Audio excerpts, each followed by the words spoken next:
faucet or other plumbing emergency, a pipe wrench is the go-to tool. The jaws on the wrench are designed to fit around smooth round pipes, so the pipes can be gripped and turned. But how do they make the wrench adjustable, so it can clamp down tightly on almost any sized pipe?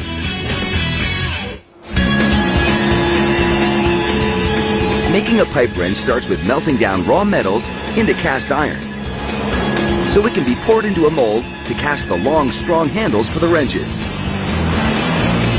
Cast iron is a mix of two main materials: raw iron and scrap steel. Together, they make a ductile cast iron that's both strong and flexible.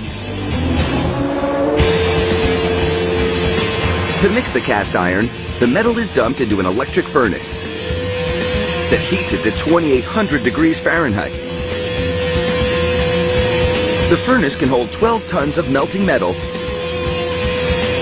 or enough to make over 2,300 wrench handles, 18 inches in length. It takes 45 minutes for the materials inside the furnace to melt. Then the cast iron is moved to a holding furnace that keeps up to 50 tons of iron red hot and ready to go.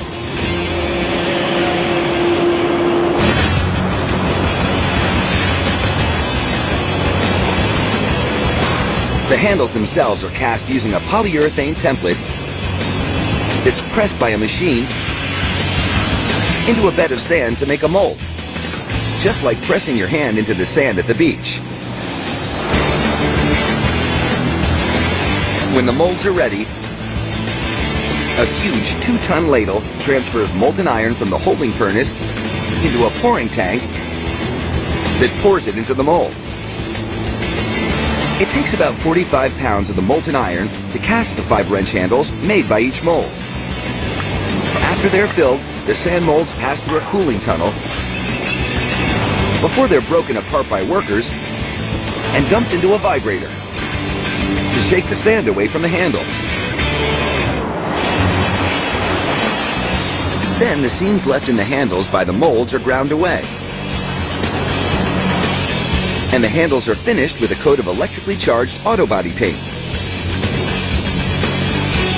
The charge in the paint adheres it to the metal like a magnet for a watertight seal that protects the iron from leaky pipes.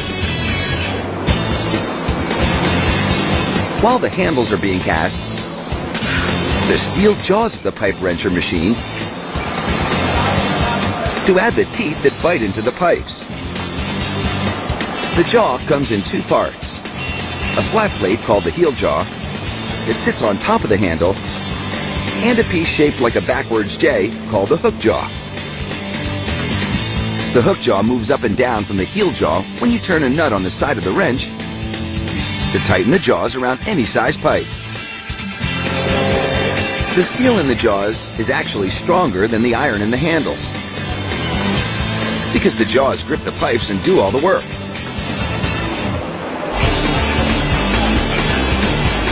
After the teeth are cut, another machine mills threads into the long shank on the hook jaw to hold the nut that moves up and down the shank to tighten and loosen the wrench. When both pieces of the jaws are fully milled, they're heat treated in a furnace at 1,500 degrees to strengthen the steel, so the teeth in the jaws won't wear down when they bite into steel pipes. The final piece of the wrench is the nut. They're milled out of long steel rods by an automatic screw machine. It takes a series of 8 rotating spindles to first drill out the center hole of the nut, and then add the traction rings on the outer rim, so it can easily be turned with just the thumb.